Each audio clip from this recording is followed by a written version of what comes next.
Who are the wild card teams in this sport this year? Not any given conference, just all over the place. The ones where if you did your best and worst case scenarios, there would be like a 5 or 6 game gap between the win-loss record. Strangely, I think Alabama belongs on here. Not to the degree that you could sit there and see them go 12-0 or 6-6 or anything like that. But if you think about what the norm has been you sort of build that basement, you build that bottom floor at 10 wins.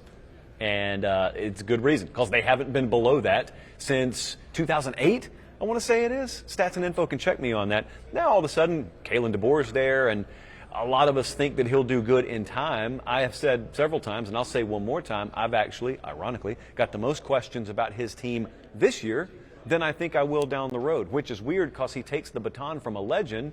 And, you know, in this post-Larry Coker world of ours, you are to assume that the better your situation is, the better statistical chance you got in year one and then moving forward. But Nick Saban, who is like right over here in another room right now, he said earlier this week about the team he basically put together, if they can stay healthy, they'll be good. It's the depth you probably worry about a little bit.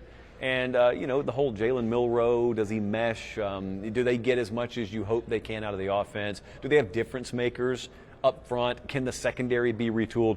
Second half of the season, the longevity you have to have, the luck you have to have, will all that go their way? If it does, they could win a national championship. If it doesn't, they could be like an 8-4 team, and all of a sudden you say, well, that's not very Alabama of you. So I think they're a little bit of a wild card. I think Wisconsin's absolutely a wild card. We're going to head up to Indianapolis next week. We'll hear from Luke Fickell and the boys. Tyler Van Dyke, last time we saw him, we were down in Coral Gables playing catch with him, doing a talk about how he was going to be the Miami quarterback this upcoming year. What are you guys going to do?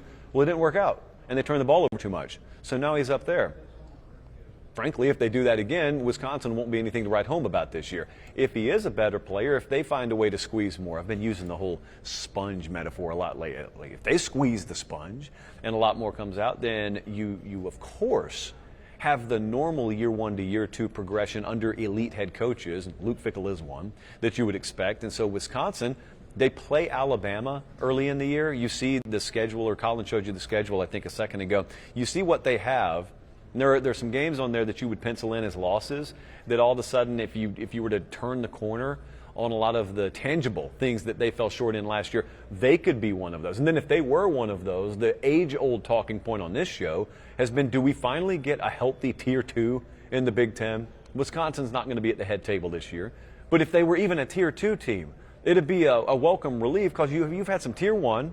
You've had your Michigans and Ohio States. Maybe Penn State in a Tier 2, but there's been nothing. It's been an immense fall-off. That's the difference in this conference, the SEC, versus the Big Ten. Tier 2 any given year is far more robust in the SEC. Well, if Wisconsin starts doing their thing again, if Nebraska started doing their thing again, I could easily put them in this segment. That'd go a long way in helping us there. Arizona, with Brent Brennan and his staff coming over from San Jose State, they've been written off, I think, because everyone just assumes, well, with Jed Fish walking out the door, whatever magic Arizona had walked out the door. Well, the thing about it is it didn't, because the magic was at quarterback. The magic was at wide receiver, among other things. And those dudes stayed. Those dudes believed. They didn't want to leave Arizona, which is a good thing. You don't have to just bolt because your coach bolts, although you should have the right to do it. Arizona has a game. It's pretty early in the season. It's a Friday night game. They go to Kansas State. And that one right there will be one of the sneaky must-see games of the year. Good luck calling that one right now. Good luck picking that one, if anyone has a solid feel on that one. But also, you'll start to learn a little bit more about the team. Now, even I'm not going to sit here and be foolish enough to tell you, well, I think I have a pretty good read on what Arizona will be this year. That's why they're a wild card team. They could win the Big 12. They could finish bottom half of the pack, and neither of those scenarios would surprise me. Since I'm in Dallas, I would be remiss if I didn't pull up a figurative chair and let Rhett Lashley and SMU have a couple of seconds on the program here. They joined the ACC, and I want to remind you guys, if you're watching the show, you're not a casual, but you may have some folks in your life that don't tune in to college football a lot after January.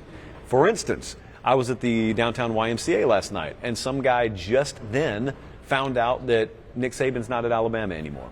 And by the way, the dude, I'm dead serious, he said, who'd they get? And the guy said, it's the Washington coach, DeBoer. And he said, man, wait till he finds out what it's like recruiting in the South. So again, there are some people solid 6 months behind the curve in this sport.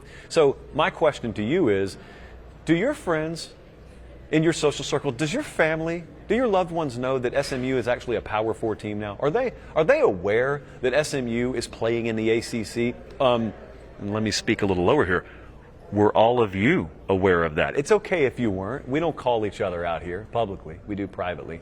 But SMU could be one of those too. You know, they don't have a typical G5 elevating to P4 roster. They've got good players. They've been active in the portal. They will continue to be active in the portal. They're a team to watch this year. We could do the whole 5 years down the road thing. They're a team to watch this year. Look at the 2024 schedule. Look at how enticing a lot of those matchups are. By the way, I know some of you like to grid out your viewing patterns for the season. You probably don't have a whole lot of SMU on there. Just write it in pencil is all I'm saying. I'm not speaking for anyone over there. Just write it in pencil. Because it could be that you get to the middle point of the season, kind of like a lot of you were with Washington last year, and someone's in the thick of the race and you're saying, I haven't even watched them this year. Keep an eye on SMU. USC, yes, of course they belong here, because it could either go fantastically, horribly wrong defensively again, or the moves that Lincoln Riley made and bringing D'Anton Lynn across town from Westwood, that could pay off. Sort of the same deal with LSU.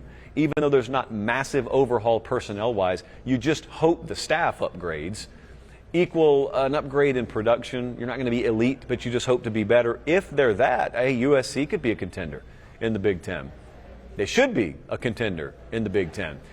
The schedule is interesting because they don't play Oregon. They don't play Ohio State. They got a lot of question games. USC against LSU in week 1. Two teams, ironically, that have some of the same questions.